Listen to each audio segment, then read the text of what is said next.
Welcome to G3 media. ముందుగా headlines చూద్దాం. క్యాంపులపై పోలీసుల దౌర్జన్యం జరుగుతోందని ఆర్ఎస్ ప్రవీణ్ ఆరోపణ. ఫోన్ ట్యాపింగ్ ద్వారా లొకేషన్ తెలుసుకుంటున్నారని వ్యాఖ్య. ఇండిపెండెంట్లను లాక్కునే ప్రయత్నం అంటూ విమర్శ. ప్రజాస్వామ్యాన్ని కాపాడాలని ఆర్ఎస్ పిలుపు.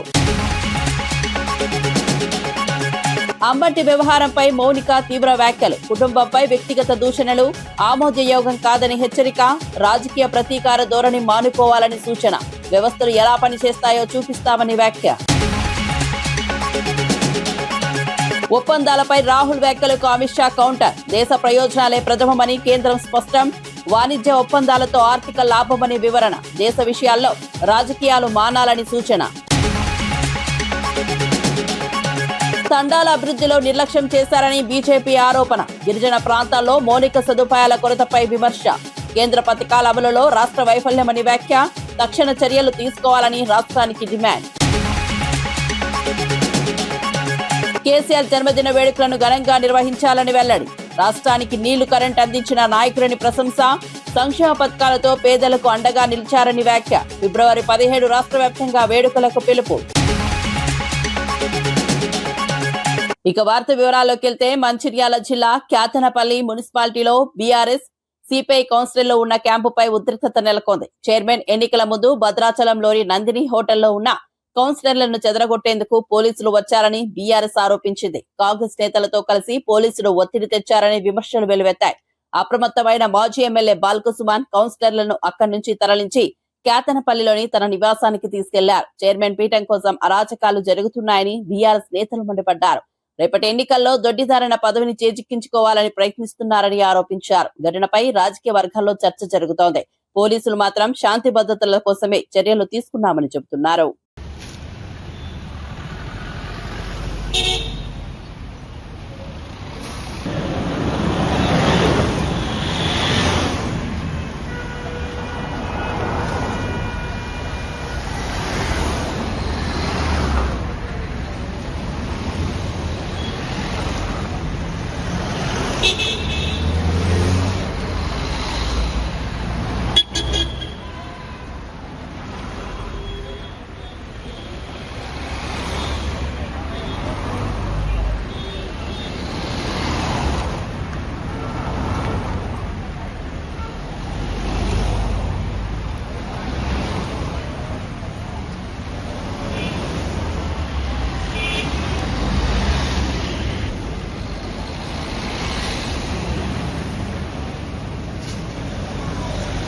దక్షిణ కాశీగా పేరుగాంచిన శ్రీకాళహస్తి ఆలయంలో మహాశివరాత్రి సందర్భంగా భక్తుల రద్దీ పెరిగింది. 1,00,000కు పైగా భక్తులు తరలివస్తారని అధికారులు అంచనా వేశారు. ఎమ్మెల్యే బొజ్జల సుధీర్ రెడ్డి ఆలయ ఏర్పాట్లను పర్యవేక్షించారు. సామాన్య భక్తులకు పెద్దపీట వేస్తూ 20 నుంచి 30 నిమిషాల్లో దర్శనం కల్పించేలా చర్యలు చేపట్టామని తెలిపారు. ఆలయం పరిసరాలు ఓం నమఃశివాయ నామస్మరణలతో మారుమోగుతున్నాయి. అర్ధరాత్రి లింగోద్భవ దర్శనానికి ప్రత్యేక ఏర్పాట్లు చేశారు. ట్రాఫిక్ క్యూలైన్ల నిర్వహణకు భారీ పోలీస్ బందోబస్తు ఏర్పాటు చేశారు.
బీఆర్ఎస్ పార్టీ కౌన్సిలర్లు ఉన్న క్యాంపులకు పోలీసులు దౌర్జన్యంగా వస్తున్నారని ఆర్ఎస్ ప్రవీణ్ కుమార్ ఆరోపించారు.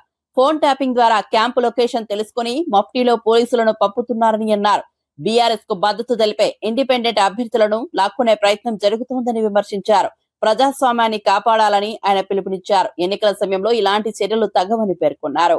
గ్రౌండ్ లో ఏం జరుగుతున్నదంటే ఎక్కడ కాంగ్రెస్ వాళ్ళు మరి మిగతా ప్రతిపక్షాల వార్డ్ మెంబర్లను అంటే కౌన్సిలర్లను కార్పొరేటర్లను తీసుకుపోతారని చెప్పి ఎవరికి వాళ్ళు క్యాంపులు పెట్టుకున్నారు. ఇబ్రహీంపట్నంలో మెజారిటీ వచ్చింది బీఆర్ఎస్కు. అందరికన్నా ఎక్కువ స్థానాలు బీఆర్ఎస్ చేతిలో ఉన్నాయి. వాళ్ళు రేపు ఎలక్షన్కు పోతే వాళ్ళెంబడి ఒక ఇండిపెండెంట్ స్వచ్ఛందంగా నేను మీ వెంబడే ఉంటానని వచ్చారు. వాళ్ళందరూ క్యాంపులో ఉంటే వాళ్ళు ఎక్కడ క్యాంపులో ఉన్నారో టెలిఫోన్ ట్యాపింగ్ల ద్వారా అదేవిధంగా సర్వైలెన్స్ టూల్స్ ద్వారా కనుక్కొని అక్కడికి లోకల్ పోలీసు వాళ్ళని పంపించారు. ఇంత దౌర్జన్యం ఎందుకు సార్? పోలీసు వాళ్ళ డ్యూటీ ఏంది? ఎవరు క్యాంపులు పెట్టుకుంటుంది వాళ్ళ ఇష్టం, వాళ్ళు క్యాంపులలో ఉంటారు. వాళ్ళు ఏమైనా మర్డర్లు చేసి క్యాంపులో కూర్చున్నారా? వాళ్ళు ఏమన్నా దొంగతనాలు చేసి క్యాంపులో కూర్చున్నారా? లేకపోతే మన సుల్తాన్ బజార్లో పట్టపగలే తుపాకీతో కాల్చి డబ్బులు ఎత్తుకపోయినారా వాళ్ళు ఏమన్నా? అక్కడికి ముగ్గురు యూనిఫామ్లు ఉన్న పోలీసు వాళ్ళు వచ్చి ఏం జరుగుతుంది ఇక్కడ, ఏంది ఈ క్యాంపులు ఎవరెవరు ఉన్నారు అని రావడం. ఎందుకండి ఇంత మీకు కసి ఆరాటం? నాకు ఈ దుర్మార్గం, దౌర్జన్యం. ఇంకా కొన్ని చోట్ల మఫ్టీలో ఉండే కానిస్టేబుల్లను కౌన్సిలర్ల రూపంలో కొన్ని క్యాంపులకు చొప్పించిండ్రు. అవసరమా? కొన్ని చోట్లయితే రోడ్డు మీద నుంచి ఎత్తుకొని పోయినరు. ఇంతకుముందు నేను బీఎస్పీ లీడర్లతో మాట్లాడినా. ఈ మెదక్లో, దాని తర్వాత మేడ్చల్లో ఆలియాబాద్ దగ్గర వాళ్ళిద్దరిని ఎత్తుకొని పోయినరు. అంటే ఏంది ఇది? ప్రజాస్వామ్యమా లేకపోతే ఇంకా అరాచకమా లేకపోతే రాజరికమా లేకపోతే ఏముంది ఇక్కడ? ఇదేమన్నా బనానా రిపబ్లికా? తెలంగాణ పోరాటాలు చేసి 1300 మంది అమరవీరులు మరి కేసీఆర్ గారి నాయకత్వంలో వీరోచిత పోరాటం చేసి తెచ్చుకున్న తెలంగాణలో ఇంత దుర్మార్గమా? ఎక్కడ పడితే అక్కడ కార్పొరేటర్లు ఇండిపెండెంట్లు ఉన్నా వేరే పార్టీలున్నా వెంటనే గుంజుకపోయి వస్తున్నారంటే పోలీసు వాళ్ళని అడ్డం పెడుతున్నారు. ఎట్లా వీలవుతుంది? ఇది ఏమన్నా న్యాయమా? అదేవిధంగా తాండూరు మున్సిపల్ ఎన్నికల కౌంటింగ్ సందర్భంగా కాంగ్రెస్ ఎమ్మెల్యే మనోహర్ రెడ్డి ఎన్నికల కోడ్ ఉల్లంఘించాడని బీఆర్ఎస్ నేతలు ఫిర్యాదు చేశారు. కౌంటింగ్ పూర్తి కాకముందే కేంద్రంలోకి వెళ్లారని ఆరోపించారు. కాంగ్రెస్ పార్టీ ఓటమిని జీర్ణించుకోలేక తమపై కేసులు పెడుతోందని బీఆర్ఎస్ సీనియర్ నేత శ్రీశైల్ రెడ్డి వ్యాఖ్యానించారు. ఎన్ని కేసులు పెట్టినా ఎదుర్కొంటామని స్పష్టం చేశారు. ఘటనపై పోలీసులు విచారణ చేపట్టారు. ఈరోజు తాండూరులో చూస్తే ఎంత బాహాటంగా నిర్లజ్జగా ఎన్నికల కోడ్ వయలేషన్ అవుతా ఉన్నారు. మొన్న పోలింగ్ రోజు వార్డు నంబర్ 23 పోలింగ్ బూత్లోకి బుయ్యాని శ్రీనివాసరెడ్డి గారు తీసుకొని పోయింది. 144 సెక్షన్ వయలేట్ చేసింది రోహిత్ రెడ్డి గారు, శ్రీనివాసరెడ్డి. దాన్ని అడ్డుకోవడానికి రోహిత్ రెడ్డి వెళ్తే రోహిత్ రెడ్డి మీద 144 సెక్షన్ ఉల్లంఘనాన్ని కంప్లైంట్ చేస్తూ ఉన్నారు. పోలీసులు చర్యలు తీసుకుంటామంటున్నారు. కౌంటింగ్ రోజు సాయంత్రం ఇంకా 5 వార్డుల ఫలితాలు రాకముందే, ఇంకా కౌంటింగ్ అవుతున్నప్పుడే బుయ్యని మనోహర్ రెడ్డి ఎమ్మెల్యే గారు, డీసీసీ అధ్యక్షుడు దారాసింగ్, స్వప్న పరిమళ్, కరణం పురుషోత్తంరావు, రవిగౌడ్ వీళ్ళందరూ కౌంటింగ్ సెంటర్లోకి పోయింది. దారాసింగ్ గారు మీడియా మిత్రులతో మాట్లాడుతూ చెప్పిండు, డిఎస్పీ గారు పర్మిషన్ ఇస్తే లోపలికి పోయినామని. వాళ్ళని అడ్డుకోరు, వాళ్ళు లోపలికి పోయి బీఆర్ఎస్ అభ్యర్థుల ఫలితాలను తారుమారు చేసే చర్యలకు పూనుకుంటారు. కాబట్టి దాన్ని సేఫ్ గార్డ్ చేయాలనే ఉద్దేశంతో రోహిత్ రెడ్డి గారు అక్కడికి పోతే రోహిత్ రెడ్డి గారిని అలో చేయరంట పోలీసులు, ఎమ్మెల్యేని అలో చేస్తారంట. నేను పోలీసు అధికారులకు కూడా విజ్ఞప్తి చేస్తున్నా, గౌరవ పోలీసు అధికారులారా, ఎన్నికల సంఘము రాజ్యాంగం అందరికీ ఒకటే ఉంటుంది. ఎమ్మెల్యేకి పర్మిషన్ ఉండదు కౌంటింగ్ సెంటర్లో, ప్రధానమంత్రికి కూడా ఉండదు. నేను మళ్ళీ చెప్తున్నా, కేవలం పోటీ చేసిన అభ్యర్థికి, ఎలక్షన్ ఏజెంట్కి, కౌంటింగ్ ఏజెంట్కి తప్ప ఎవరికి అనుమతి ఉండదు. అట్లాంటిది ఎమ్మెల్యే 6-7 మందితో కూర్చున్నాడు బాధాప్తా, ఆడ కుర్చీలు వేస్తుండ్రు వాళ్ళకు, ఆయన లోపల కూర్చుని ఫోన్ మాట్లాడుతున్నాడు ఎమ్మెల్యే. ఇది ఎక్కడి రాజ్యాంగం? ఇది ఎక్కడి ప్రజాస్వామ్యం? ఇది ఎక్కడి కాంగ్రెస్ మార్కు ప్రజా పాలన ఇది? సో ఇది ప్రశ్నించినందుకు ఈరోజు రోహిత్ రెడ్డి మీద ఇంకో 9 మంది మీద ఎఫ్ఐఆర్లు బుక్ చేశారు. బిఎన్ఎస్ఎస్ 173, 176 చట్టం కింద కేసులు బుక్ చేసి అది ఎనీవే మేము ఎలక్షన్ కమిషన్ కంప్లైంట్ చేసినాం, అందరికి కంప్లైంట్ చేసినాం. కోయంబత్తూరులోని ఈషా ఫౌండేషన్ లో మహాశివరాత్రి మహోత్సవాలు ఘనంగా ప్రారంభమయ్యాయి. రక్షణ మంత్రి రాజ్నాథ్ సింగ్, మహారాష్ట్ర సీఎం దేవేంద్ర ఫడ్నవీస్ సహా పలువురు ప్రముఖులు హాజరయ్యారు. సద్గురు ఆధ్వర్యంలో ప్రత్యేక పూజలు, సాంస్కృతిక కార్యక్రమాలు నిర్వహించారు. వేలాది మంది భక్తులు రాత్రంతా ధ్యానం, భజనల్లో పాల్గొన్నారు. భద్రతా ఏర్పాట్లు కట్టుదిట్టంగా చేశారు. ఈ వేడుకలు దేశవ్యాప్తంగా ప్రత్యక్ష ప్రసారమయ్యాయి.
బీఆర్ఎస్ అధినేత కేసీఆర్ జన్మదినాన్ని ఘనంగా నిర్వహించాలని మాజీ మంత్రి, ఎమ్మెల్యే తలసాని యాదవ్ పిలుపునిచ్చారు. రాష్ట్రానికి నీళ్లు, కరెంటు సమస్యలను తీర్చిన నాయకుడు కేసీఆర్ అని కొనియాడారు. కళ్యాణ లక్ష్మి ద్వారా ₹1,00,000 అందించడం, కేసీఆర్ కిట్, రైతు బంధు, ఆసరా పెన్షన్ పెంపు వంటి పథకాల ద్వారా పేదలకు అండగా నిలిచారని గుర్తు చేశారు. కాళేశ్వరం వంటి ప్రాజెక్టులతో ప్రతి ఎకరాకు నీళ్లు అందించారని పేర్కొన్నారు.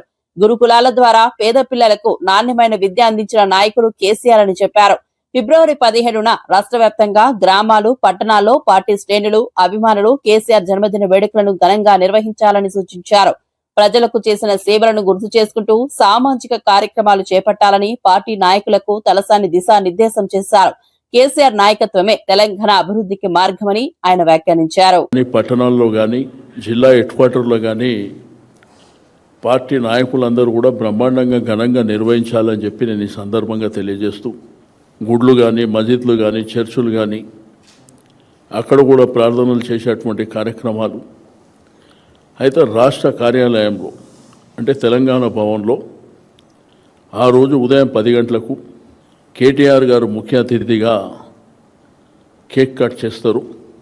అదేవిధంగా హరీష్ రావు గారు, మధుసూదనాచారి గారు, మా పెద్ద నాయకులందరూ కూడా అంటే శాసన మండలి, శాసనసభ్యులు, పార్లమెంట్ సభ్యులు, మాజీ శాసనసభ్యులు, చైర్మన్లు, మాజీ చైర్మన్లు, వివిధ కార్పొరేషన్ల మెంబర్లు, మా కార్యకర్తలు, మా హైదరాబాద్ సిటీకి సంబంధించినటువంటి కార్పొరేటర్, మాజీ కార్పొరేటర్లు అందరూ కూడా పెద్ద ఎత్తున ఇక్కడ కార్యక్రమాలు ఉంటాయి. మా నాయకుడిని పుట్టినరోజు జరుపుకోవడం అనేది మేమందరం మా అదృష్టంగా భావించి పెద్ద ఎత్తున జరుపుకోవాలనేటువంటి సంకల్పం. ప్రతి సంవత్సరం కూడా చాలా గ్రాండ్గా చేస్తాం. ఈ సంవత్సరం కూడా చాలా అద్భుతంగా పుట్టినరోజు వేడుకల్ని చేపట్టడం జరుగుతుందని చెప్పి నేను ఈ సందర్భంగా తెలియజేస్తూ ఉన్నాను. ఎల్లుండి 17వ తారీఖున జరిగే కేసీఆర్ గారి పుట్టినరోజుని మరి ఘనంగా నిర్వహించడానికి ఏర్పాట్లన్నీ జరుగుతున్నాయి. తప్పకుండా కార్యకర్తలు, నాయకులకు ఇక్కడ హైదరాబాద్లో అందుబాటులో ఉన్న వాళ్ళు అయితే వాళ్ళందరికీ ఇదే ఇన్విటేషన్, మీరందరూ కూడా భవన్కు రావాలని చెప్పి. అంబటి రాంబాబు వ్యవహారంపై వైసీపీ శ్రేణుల్లో ఉద్రిక్తత కొనసాగుతోంది. ఈ నేపథ్యంలో అంబటి రాంబాబు కుమార్తె మౌనిక తీవ్ర వ్యాఖ్యలు చేశారు. గల్లా మాధవి, ఇతర నాయకులు చేస్తున్న వ్యాఖ్యలను ఆమె ఖండించారు. తమ కుటుంబంపై దాడులు, విమర్శలు చేయడం సరికాదని హెచ్చరించారు. తమపై ఆరోపణలు చేస్తున్న వారు ముందుగా తమ వైఖరిని పరిశీలించుకోవాలని అన్నారు. రాజకీయ ప్రతీకార ధోరణితో వ్యవహరిస్తే భవిష్యత్తులో తగిన సమాధానం ఇస్తామని హెచ్చరించారు. తమ నాయకుడు జగన్ మళ్లీ అధికారంలోకి వచ్చిన తర్వాత వ్యవస్థలు ఎలా పనిచేస్తాయో చూపిస్తామని వ్యాఖ్యానించారు. రాజకీయ భాషలో పరస్పర విమర్శలు సహజమే అయినా వ్యక్తిగత దూషణలు ఆమోదయోగ్యం కాదని స్పష్టం చేశారు. ప్రజా జీవితంలో ఉన్నప్పుడు ఒక బాధ్యత కలిగినటువంటి శాసనసభ్యురాల్లాగా ఆవిడ ఉన్నప్పుడు ఆవిడ కొంచెం బాధ్యతగా ఆలోచించాల్సినటువంటి అవసరం ఉంది. ఆవిడ మాట్లాడుతూ ఆవిడ ఒక ఇంటర్వ్యూలో నాకు ఎవరో క్లిప్పింగ్ పంపించారు, నేను చూస్తున్నాను. అంబటి రాంబాబు గారు ఏమన్నా ఫ్రీడమ్ ఫైటరా అని చెప్పి ఆవిడ క్వశ్చన్ చేస్తున్నారు. ఫ్రీడమ్ ఫైటర్ కాదమ్మా, ఫ్రీడమ్ ఫైటర్తో పోల్చుకునే అంత గొప్పవారు అంబటి రాంబాబు గారు కాదు. నేను ఆవిడని అడుగుతున్నా, మీరేమన్నా ఝాన్సీ లక్ష్మి గారా? మీరు అంతమందిని వేసుకుని వచ్చి దాడి చేయించారే, మరి ఇలాగే ఆడవాళ్ళని విమర్శిస్తూ తప్పు అర్థాలు పలికేటట్టుగా చంద్రబాబు నాయుడు గారు కూడా మాట్లాడున్నారు. ఆయన మీద కూడా వెళ్తారా? మీరు ఇదే పోరాట స్ఫూర్తిని అటువైపు కూడా చూపిస్తే, అందరి పట్ల సమానంగా చూపిస్తే ఈ పోరాట స్ఫూర్తిని అభినందనీయంగా ఉంటుంది. మీరు అటువైపు జరిగినప్పుడు మటుకు మీరు కామ్గా ఉంటారు, ఇటువైపు ఏమో దాడులకు దిగుతారా, ఇంటి మీదకి వస్తారా, కత్తులు కర్రలు పట్టుకుని సారీ అడగడానికి వచ్చాను ఒక అందమైన పేరు పెడతారా దానికి, దాడికి? విశాఖపట్నంలో శివరాత్రి వేడుకలు ఘనంగా నిర్వహించారు. సుబ్బరామిరెడ్డి సేవాపీఠం ఆధ్వర్యంలో ఆర్కే బీచ్ వద్ద ప్రత్యేక కార్యక్రమాలు జరిగాయి. గత 4 దశాబ్దాలుగా శివలింగాల ప్రతిష్టాపన, పవిత్ర జలాలతో అభిషేకం నిర్వహించడం ఆనవాయితీగా కొనసాగుతోంది. ఈ సంవత్సరం మహాకుంభాభిషేకంతో కార్యక్రమం మరింత వైభవంగా జరిగింది. వేలాది మంది భక్తులు పాల్గొని శివనామస్మరణతో ప్రాంతాన్ని మార్మోగించారు. భక్తుల సౌకర్యార్థం ప్రత్యేక ఏర్పాట్లు చేశారు. అన్న ప్రసాదం, భక్తులకు త్రాగునీరు, క్యూలైన్ల నిర్వహణ వంటి ఏర్పాట్లను నిర్వాహకులు పర్యవేక్షించారు. శివరాత్రి సందర్భంగా భక్తి వాతావరణం నెలకొంది. స్థానిక ప్రజలు, ప్రముఖులు పాల్గొని కార్యక్రమానికి శోభను తెచ్చారు. వినియోగించుకొని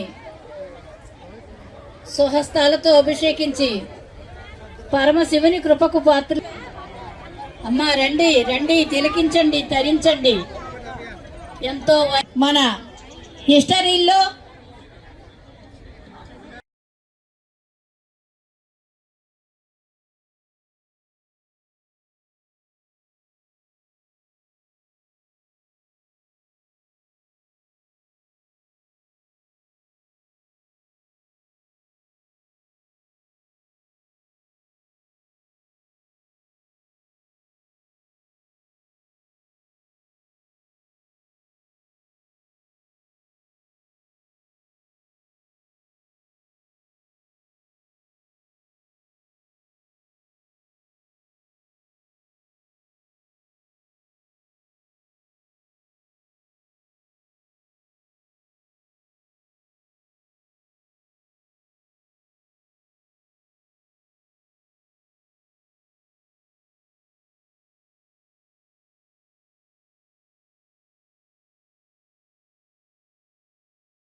విశాఖ గాజువాక ప్రాంతంలోని కర్ణవానిపాలెం గ్రామ ప్రజలు భారీ వాహనాల వల్ల ఇబ్బందులు ఎదుర్కొంటున్నామని రోడ్డెక్కారు.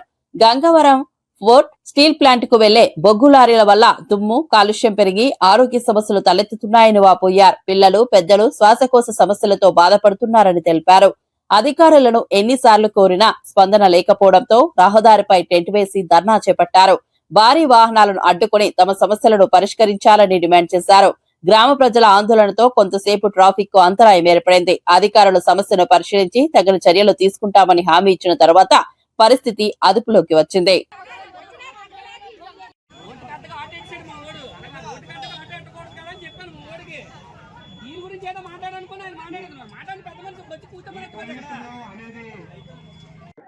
నమస్కారం అండి, మాది పాత కర్ణవానిపాలెం గ్రామం. ముందుగా మా సమస్యను పై దృష్టికి తీసుకెళ్ళడానికి వచ్చిన మీడియా సోదరులందరికీ మా తరపున ధన్యవాదాలు తెలియజేసుకుంటున్నాం సార్. మేము దాదాపు 5 సంవత్సరాల నుంచి మాకున్న ఈ పొల్యూషన్ గురించి అన్ని కార్యాలయాల్లో తిరిగి లెటర్లు ఇచ్చాం సార్. అందరూ కూడా చూద్దాం చేద్దాం అని అన్నవాళ్ళ తప్ప ఈ 5 సంవత్సరాలు అన్ని కార్యాలయాలు తిరిగి చాలా విసిగిపోయాం సార్. ఇంకా మాకు తప్పని పరిస్థితుల్లో లాస్ట్ ఆప్షన్గా ఈరోజు ఈ కార్యక్రమాన్ని ఎంచుకున్నాం మేము. గంగవరం పోర్ట్ నుండి స్టీల్ ప్లాంట్ నుంచి వచ్చే భారీ వాహనాల వల్ల పొల్యూషన్ పెరిగిపోయి, అలాగే రోడ్లు కూడా ఈవెన్ ఒక లారీలు అయితే తీసుకెళ్లాల్సిన దానికన్నా వెయిట్ ఎక్కువగా టన్స్ తీసుకెళ్లడం వల్ల, సరిగ్గా తార్పాలు కట్టకపోవడం వల్ల డస్ట్ అంతా కింద పడడం, వెనకొస్తున్న వాహనాలు ముందు రోడ్డు కనబడక లారీల కిందకి వెళ్ళిపోయి యాక్సిడెంట్ జరగడం. మా ప్రాంతంలోనే దాదాపు 10-15 మంది ఈ లారీల కింద పడి చనిపోవడం జరిగింది. నైట్ అయితే గోతులు కనబడవు, ఏమీ కనబడవు. ఈ రహదారి ఇక్కడ పోర్ట్ రోడ్ వై జంక్షన్ నుండి జగ్గు సెంటర్ వరకు 100 కొత్తపేట రోడ్డు వరకు పూర్తిగా రోడ్డు అంతా గుంతలమయంగా తయారైంది. ఎన్నిసార్లు చెప్పినా సరే ప్రజాప్రతినిధులు ఎవరు పట్టించుకోవడం లేదు. ఎన్నిసార్లు లెటర్లు ఇచ్చి అన్ని కార్యాలయాల్లో, కలెక్టర్ గారి కార్యాలయంలో, అన్ని కార్యాలయాల్లో లెటర్లు ఇచ్చి చాలా విసిగిపోయాం సార్.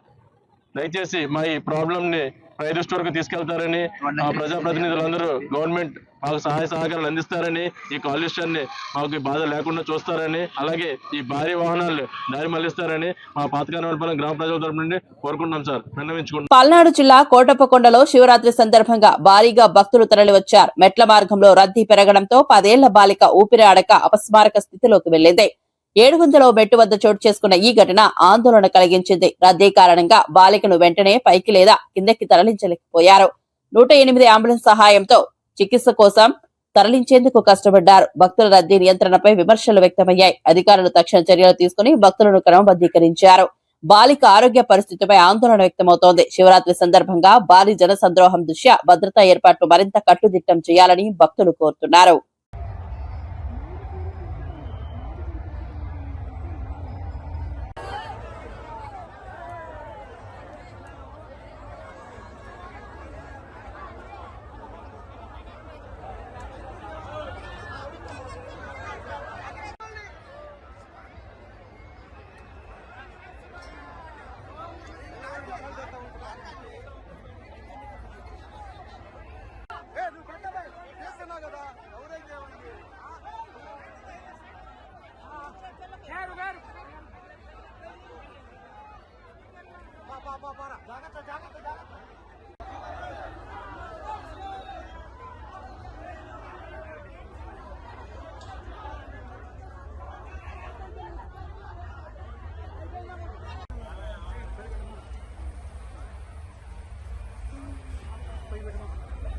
జనసేన పార్టీ సభ్యత్వ నమోదు కార్యక్రమాన్ని ఆ పార్టీ అధ్యక్షుడు పవన్ కళ్యాణ్ మంగళగిరిలోని తన క్యాంపు కార్యాలయంలో ప్రారంభించారు.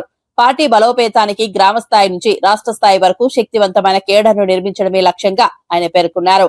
యువత, మహిళలు, ఉద్యోగులు పెద్ద సంఖ్యలో సభ్యత్వం తీసుకుని పార్టీ సిద్ధాంతాలను ప్రజల్లోకి తీసుకెళ్లాలని పిలుపునిచ్చారు. ప్రజా సమస్యల పరిష్కారమే జనసేన ప్రధాన ఎజెండా అని స్పష్టం చేశారు. రాబోయే ఎన్నికలను దృష్టిలో ఉంచుకుని పార్టీ శక్తిని మరింత పెంచే దిశగా ఈ సభ్యత్వ కార్యక్రమం కీలకంగా మారనుంది. కార్యకర్తలు ప్రతి ఇంటికి చేరుకుని సభ్యత్వ నమోదు చేపట్టాలని సూచించారు.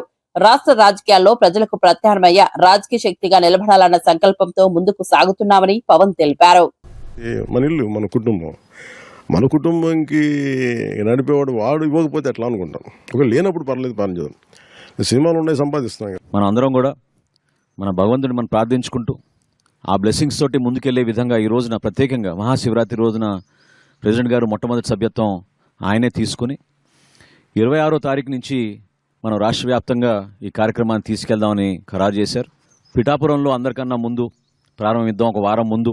ఎందుకంటే పిఠాపురంలో ఒక కాన్సెప్ట్లో ప్రెసిడెంట్ గారు మన క్యాడర్ని, నాయకత్వాన్ని ముందు నడిపించాలి, వాళ్ళకి ఒక బాధ్యత అర్థం అవ్వాలనే ఉద్దేశంతో అక్కడ కొంచెం కసరత్తు చేయడం జరిగింది. అమెరికా, ఐరోపా, సమైక్య యూకే దేశాలతో భారత్ కుదుర్చుకున్న వాణిజ్య వ్యూహాత్మక ఒప్పందాలపై కాంగ్రెస్ అగ్రనేత రాహుల్ గాంధీ చేసిన విమర్శలను కేంద్ర హోంమంత్రి అమిత్ షా ఖండించారు. దేశ ప్రయోజనాల దృష్ట్యా తీసుకున్న నిర్ణయాలను తప్పుదోవ పట్టించే ప్రయత్నం జరుగుతోందని ఆరోపించారు. ఈ ఒప్పందాల ద్వారా దేశ ఆర్థిక వ్యవస్థకు, రక్షణ రంగానికి, ఎగుమతులకు గణనీయమైన లాభం కలుగుతోందని తెలిపారు. భారత ప్రయోజనాలే ప్రథమమని, దేశ భద్రత, అభివృద్ధి దృష్ట్యా ప్రతి ఒప్పందం కుదుర్చుకున్నామని స్పష్టం చేశారు. అంతర్జాతీయ వేదికపై భారత్ ప్రతిష్ట పెరుగుతోందని పేర్కొన్నారు. ప్రజల్లో అపోహలు రేకెత్తించేలా రాజకీయ విమర్శలు చేయడం సరికాదని అమిత్ షా అన్నారు. దేశ ప్రయోజనాల విషయంలో రాజకీయాలు చేయకుండా సహకరించాలని కాంగ్రెస్ కు సూచించారు. यूरोपियन यूनियन, इंग्लैंड, इसके साथ हुए जो एफटीए और अमेरिका के साथ हुई ट्रेड डील, ये दोनों के माध्यम से मोदी जी ने किसानों के हित को नुकसान पहुंचा है. मैं राहुल गांधी जी को चैलेंज देना चाहता हूं. किसी भी मंच तय कर लो, भारतीय जनता पार्टी का युवा मोर्चे का अध्यक्ष आकर आपसे चर्चा कर लेगा नुकसान किसने किया है. मैं आज इस मंच से देश के किसानों को कहने आया हूं कि राहुल गांधी झूठ बोल रहे हैं. किसानों को पूर्णतया नरेंद्र मोदी जी ने सुरक्षित किया है. किसी को चिंता करने की जरूरत नहीं. నిర్మల్ జిల్లా బైంసా మున్సిపాలిటీలో చైర్మన్ పదవి కోసం రాజకీయ పోరు ఉత్కంఠభరితంగా మారింది. స్పష్టమైన మెజార్టీ ఏ పార్టీకి రాకపోవడంతో స్వతంత్ర కౌన్సిలర్లపై ప్రధాన పార్టీల దృష్టి పడింది.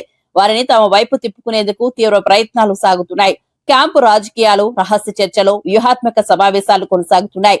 చైర్మన్ ఎన్నిక కీలకంగా మారడంతో పార్టీల నేతలు స్వయంగా రంగంలోకి దిగారు. మున్సిపల్ పాలనలో అధికారం సాధించేందుకు ప్రతి ఓటు విలువైనదిగా మారింది.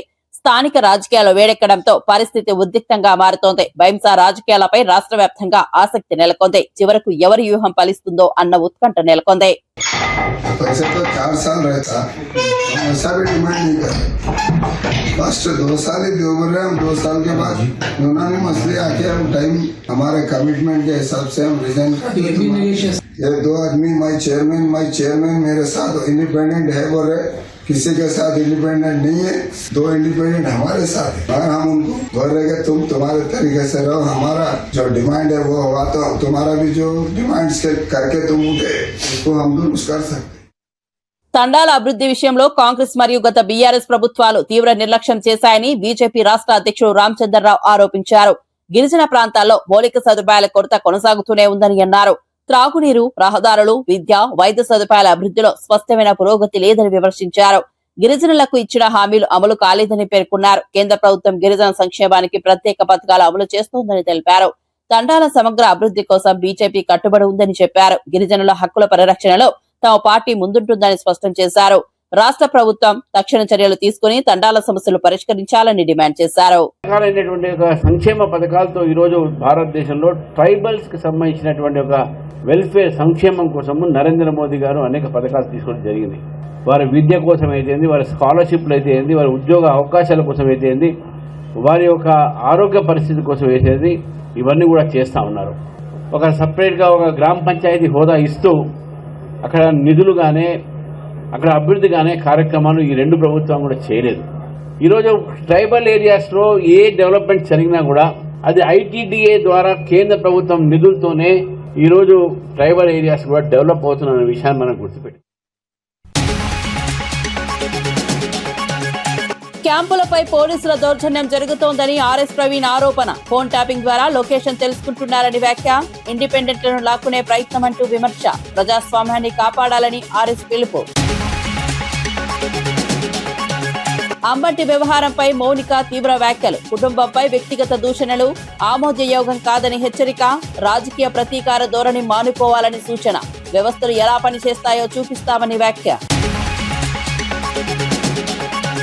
ఒప్పందాలపై రాహుల్ వ్యాఖ్యలకు అమిత్ షా కౌంటర్. దేశ ప్రయోజనాలే ప్రథమమని కేంద్రం స్పష్టం.